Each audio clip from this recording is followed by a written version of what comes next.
Hello विद्यार्थी मित्रों, आज आप चैप्टर नंबर 6 त्रिकोण चैप्टर नंबर 6 त्रिकोण में आगळ आपणे जोवाना छे। तो आगळ आपणे जो टॉपिक जोवाना छे ए छे त्रिकोणनी समरूपतानो सिद्धांत।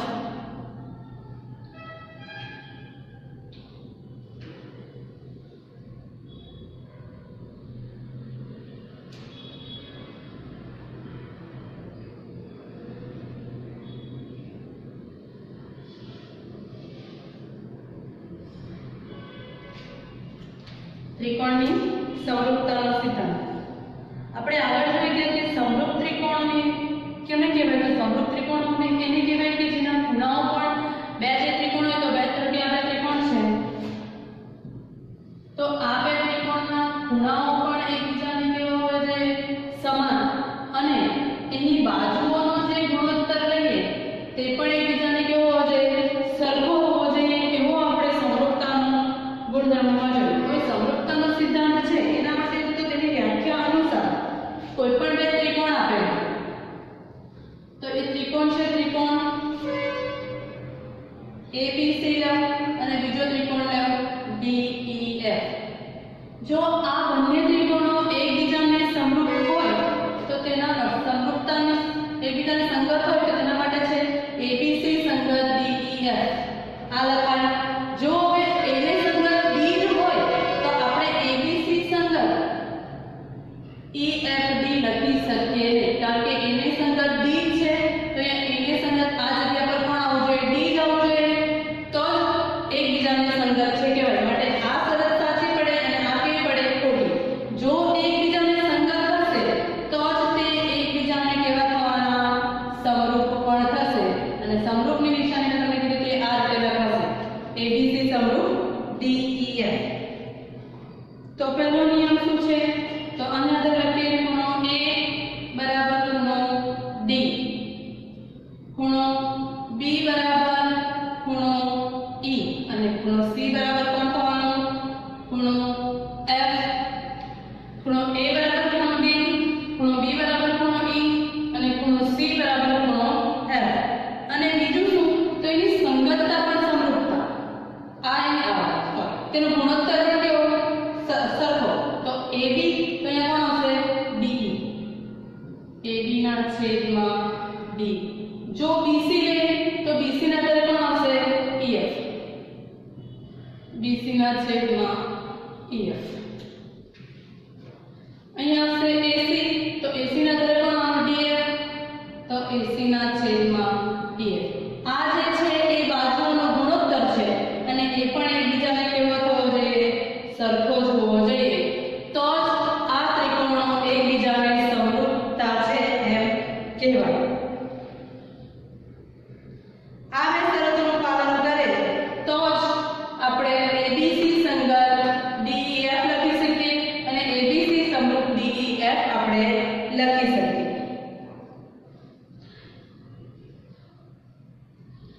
આપણે ધોરણ 9 માં ત્રિકોણની એકરૂપતા માટેના કેટલાક સિદ્ધાંતો જોયા, જેમાં બે ત્રિકોણોના અનુરૂપ ભાગોની ફક્ત 3 જોડ સમાયેલી હતી। તેવી જ રીતે ત્રિકોણની સમરૂપતાના પણ કેટલાક સિદ્ધાંતો હવે આપણે જોઈશું, જેમાં બે ત્રિકોણો ફક્ત અમુક નિશ્ચિત ભાગો દ્વારા સમરૂપતા સાબિત થઈ શકે તો અથવા વ્યાખ્યા મુજબ બધા જ અંગોનું શરતોનું પાલન કરવું ન પડે તેને આધારે જે નિયમો આવશે એ નિયમોના આધારે કેટલીક શરતો છે તે આપણે જોઈશું। તો પહેલી શરત જે છે તે આપણી છે ખૂ ખૂ ખૂ શરત। ખૂ ખૂ ખૂ કઈ શરત છે? ખૂ ખૂ ખૂ। ખૂ એટલે ખૂણો, ખૂ એટલે ખૂણો, આ ખૂ એટલે બી ખૂણો। તો જે ખૂ ખૂ ખૂ શરત છે એને એ જે છે તે ખૂણો ખૂણો ખૂણો શરત છે। તો એના માટે આપણને આ પ્રમેય આપેલો છે, પ્રમેય 6.3। શું કીધું છે? પ્રમેય 6.3 શું છે? જો બે ત્રિકોણના અનુરૂપ ખૂણાઓ સમાન હોય તો તેને અનુરૂપ બાજુઓના જોડના ગુણોત્તર પણ સમાન હોય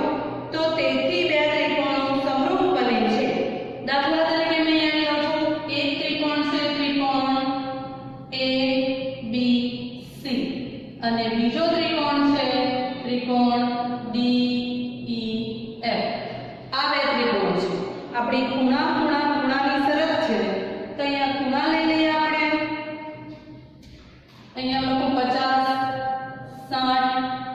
60 70 50 60 આ રીતે ખૂણાઓ આપેલા છે તો આના માટે જો સંગતતા લખવી હોય તો કેવી રીતે લખાય તો સૌથી પહેલા ખૂણા A અહીંયા કેટલો છે 70 તો આપણે એના ખૂણો 70 હોય તો આ ત્રિકોણનો બી આપણે ખૂણો કયો શોધવાનો 70 હોય તે તો કયો આવ્યો F વાળો તો હું થવાનું A અહીંયા પહેલા સોનું F B છે B 50 છે તો અહીંયા જો D પણ આપણો કેટલો છે 50 તો અહીંયા જો D લખીએ તો અહીંયા પણ આવવાનું D તો આ C 60 E પણ કેટલો છે 60 અહીંયા લખીએ C અહીંયા લખીએ E તો આ જે સંગતતા છે તે એકબીજાને કેવી છે સમરૂપ છે જો આવું હોય ખૂણાને આધારે તો આ બે એકબીજાને સંગત હોય તો આ બંને ત્રિકોણ એકબીજાને કેવા થઈ જાય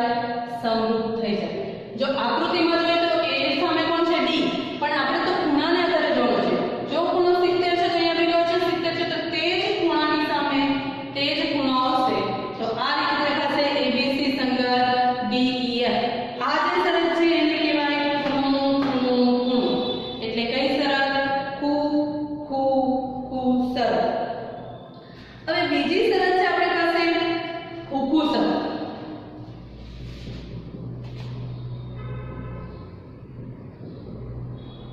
કઈ શરત છે ખૂ શરત ખૂ એટલે ખૂણો અને બીજું ખૂ છે એ શું છે ખૂણો એટલે કે જે ત્રિકોણની અંદર બે ખૂણાઓ સરખા હશે તેને કઈ શરત કહેવાશે ખૂ શરત પણ એની વ્યાખ્યા શું હશે તો જો કોઈ એક ત્રિકોણના બે ખૂણાઓને અનુરૂપ બીજા ત્રિકોણના બે ખૂણાઓ સમાન હોય તો તે બે ત્રિકોણો એકરૂપ અથવા સમરૂપ છે એમ કહેવાય બંને ત્રિકોણ માટે ખૂણાની શરત સરખી પડે આ એક ત્રિકોણ લાવો અહીંયા મેં બીજો ત્રિકોણ અને નામ આપો P Q R અહીંયા S T U આ ખૂણો છે 70 નો આ ખૂણો છે 50 નો આ ખૂણો છે 60 નો આ 70 નો આ 50 નો બે તો જો આ એક ત્રિકોણની બાજુ છે તેની બાજુમાં આવેલા હોય તો આને કહેવાય આ બે બાજુઓ છે એને કઈ કહેવાય છે અહીંયા ખૂણો 70 અહીંયા બી ખૂણો અહીંયા 50 અહીંયા બી 50 તો આ બે અને આ બે ખૂણાઓના માપ કેવા છે સરખા તો એને કઈ શરત કહેવાય ખૂ શરત એવું જરૂરી નથી આ બી હોઈ શકે આ બે બી હોઈ શકે કોઈ બી બે ખૂણાઓના માપ સરખા હોય તો તેને કઈ શરત કહેવામાં આવે ખૂ શરત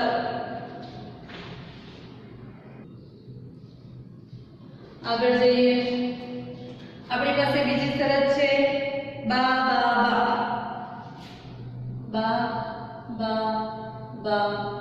શરત બા એટલે બાજુ બીજું બા એટલે પણ શું છે બાજુ અને ત્રીજું બા એટલે શું છે બાજુ બા આગળનો બા લઈને બા શરત બનાવેલી છે એમાં આપણી પાસે છે પ્રમેય 6.4 આપણને શું કીધું છે જો બે ત્રિકોણોના એક ત્રિકોણની બાજુ કોઈ ત્રિકોણ આપેલો છે આ ત્રિકોણ લઈએ બીજો એક ત્રિકોણ આપેલો છે આ બીજો ત્રિકોણ લઈએ અને નામ આપી દઈએ ABC અને નામ આપી દઈએ DEF આ બે ત્રિકોણ છે આ બે ત્રિકોણો બીજા ત્રિકોણના અનુરૂપ બાજુઓના સમપ્રમાણમાં હોય એટલે કે ગુણોત્તર સમાન હોય તો તેમને અનુરૂપ ખૂણાઓ પણ સમાન હોય તેથી બે ત્રિકોણો સમરૂપ છે એમ કહેવાય કઈ શરત છે બા એટલે કોઈ પણ બે બાજુ લઈએ ધારો કે આપણે લઈએ AB ના છેદમાં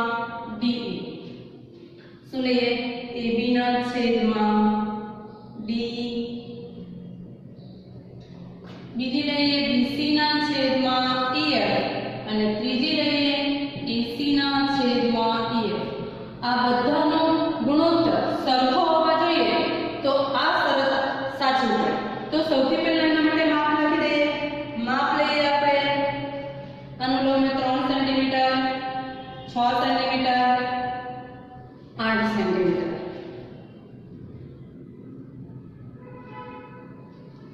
4.5 સેન્ટીમીટર, 9 સેન્ટીમીટર, 12 સેન્ટીમીટર આ છે. તો ચેક કરવા માટે સૌથી પહેલા તો આપણે વધવું પડે AB ના છેદમાં DE. AB આપણી પાસે છે 3 અને DE આપણી પાસે છે 4.5. તો થશે 3 નીચે 4 છે એટલે 45 એના છેદમાં 10.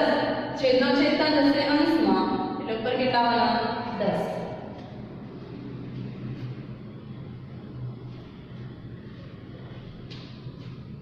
15 તારીખ 45, 5 દુ 10, 5 તારીખ 15. જવાબ કેટલા આવ્યો? 2 ના છેદમાં 3. બીજું લઈએ BC ના છેદમાં EF. ચલો BC આપણી પાસે કેટલા છે? 6 અને EF આપણી પાસે કેટલા છે? 9. તો આ થવાના 3 દુ 6, 3 તારીખ 9 એટલે કેટલા થઈ ગયા? 2 ના છેદમાં 3. આગળ જઈએ AC ના છેદમાં EF બરાબર. AC આપણી પાસે છે 8 સેન્ટીમીટર તો 8. EF આપણી પાસે છે 12 સેન્ટીમીટર. તો નવે આપણે 4 દુ ના 8, 4 તારી 12. તો અહીંયા કેટલા 2 ના છેદમાં 3.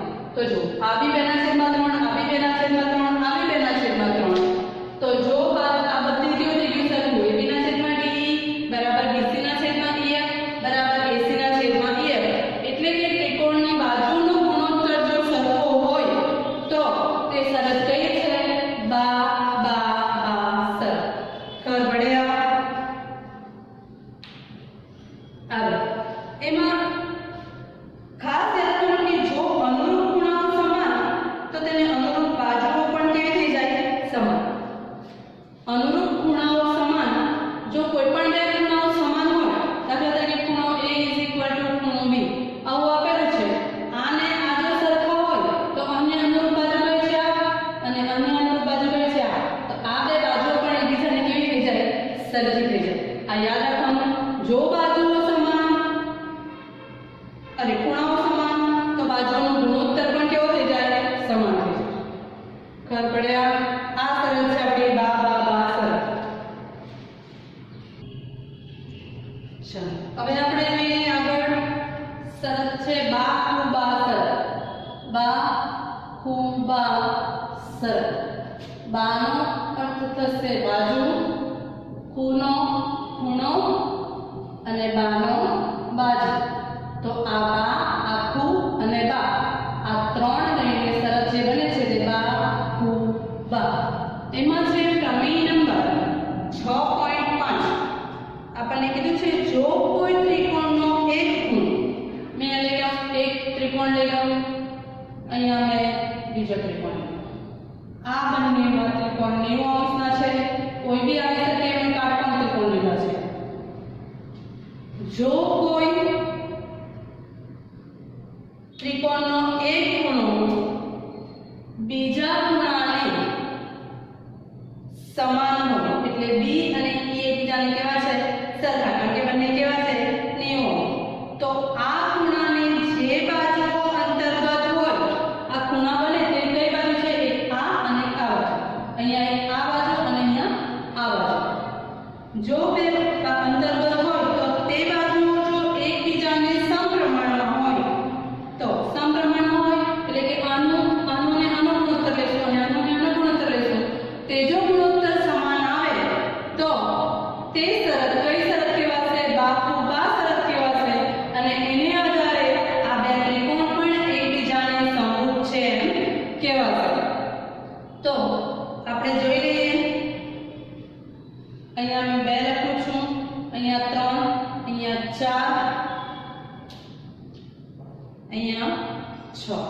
ચેક કરીએ તો પહેલી શરત તો ખૂણો B બરાબર ખૂણો E બરાબર કેટલા છે?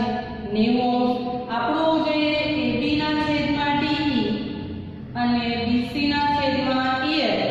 આ બંનેનો ગુણોત્તર પણ કેવો હોવો જોઈએ? સરખો. તો પહેલા લઈએ AB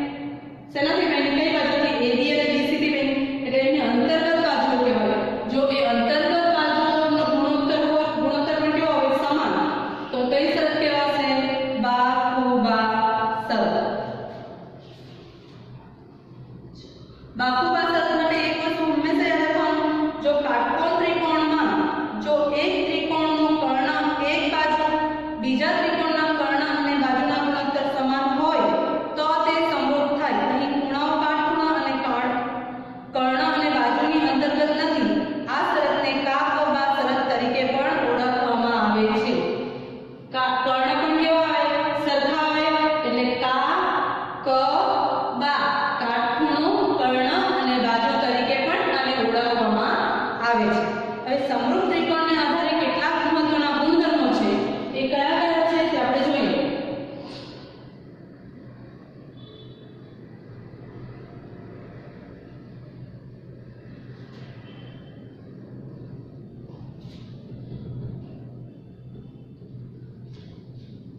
તો પહેલો નિયમ છે, જો ત્રિકોણ સમરૂપ હોય તો તેમની પરિમિતિઓનો ગુણોત્તર તેમની અનુરૂપ બાજુના ગુણોત્તર જેટલો હોય. કોઈ પણ બે ત્રિકોણ શું હોય? એકરૂપ. ત્રિકોણ સમરૂપ હોય, ત્રિકોણ જો સમરૂપ હોય તો આ જે બે ત્રિકોણ છે એની પરિમિતિ લેવામાં આવે. શું લેવામાં આવે? પરિમિતિ. તો આ પરિમિતિ જો લેવામાં આવે તો કોઈ બી બાજુ લઈ લો, AB ના છેદમાં B, કોઈ બી પહેલે, તો પરિમિતિ જે છે એ પરિમિતિનો ગુણોત્તર કેવો થઈ જાય? બાજુનો ગુણોત્તર. બીજું BC ના છેદમાં EF અને AC ના છેદમાં DF. આવું છે. તો એને આધારે જો પરિમિતિ વધ્યો તો AB વત્તા BC વત્તા AC છેદમાં DE વત્તા EF વત્તા DF, આ એનો પરિમિતિનો ગુણોત્તર. તો આ ત્રિકોણની પરિમિતિ ABC ની પરિમિતિ, આ ત્રિકોણ DF ની પરિમિતિ. તો પરિમિતિ આપેલી હોય, પરિમિતિ શોધવાની બાજુ આપેલી હોય તો કોઈ બી એક બાજુ લખીને પરિમિતિ આપણે શોધી શકીએ. અને જો આપણને બાજુઓના માપ આપેલા હોય અને પરિમિતિ શોધવાની હોય તો આ રીતે લખીને ત્રણે ત્રણનો શું કરવો પડશે? સરવાળો, અને પછી જે મળશે તે આપણને ત્રિકોણની પરિમિતિ થઈ જશે. આગળ જઈએ બીજી શરત. બીજો મહત્વનો ગુણ, જો બે સમરૂપ ત્રિકોણોની મધ્યતા, કોઈ પણ ત્રિકોણ હોય તેની સમરૂપ હોય અને તેની જો મધ્યતા આપેલી હોય તો અનુરૂપ બાજુઓ પણ કેવી થઈ જાય? સમરૂપ. જેની મધ્યતા આપેલી હોય તેના સિવાયની બાજુ એકબીજાને કેવી થઈ જશે? સમરૂપ થઈ જશે. ત્રીજી શરત, બે સમરૂપ ત્રિકોણને અનુરૂપ વેધનો ગુણોત્તર અનુરૂપ બાજુના ગુણોત્તર છે. જો વેધનો ગુણોત્તર લઈશું તો તેને અનુરૂપ જે બાજુ હશે એ બાજુને અનુરૂપ થશે. ત્રિકોણ ABC માં જો મધ્યગા AD આપેલી હોય, એટલે ત્રિકોણ AB અને C છે એની મધ્યગા જો AD આપેલી હોય તો તેના માટે સૂત્ર શું થશે? તો આ જે બે બાજુ છે મધ્યગા સિવાય જેના પર છે ના સિવાય, તો AB બીજી કઈ છે પ્લસ AC, પણ બંનેનું શું કરીશું? વર્ગ. બંનેનું શું કરીશું? વર્ગ. બરાબર. બાકી બની ગયું અહીંયા તો BD અને DC, તો BD વત્તા DC પણ કેટલી ટાઈમ? 2 ટાઈમ, અને એનો નિશાન છે વર્ગ. આ જો મધ્યગા આપેલી હોય તો આ રીતે સૂત્રની મદદથી ગણતરી કરવાની રહેશે. જો સમરૂપ ત્રિકોણ હોય તો અનુરૂપ ખૂણાના દ્વિભાજક ત્રિકોણમાં સમાતા રેખાખંડોની ગુણોત્તર ત્રિકોણને અનુરૂપ બાજુના ગુણોત્તર જેટલો હોય છે. આ નિયમ છે. આ નિયમ આપણે યાદ રાખવાના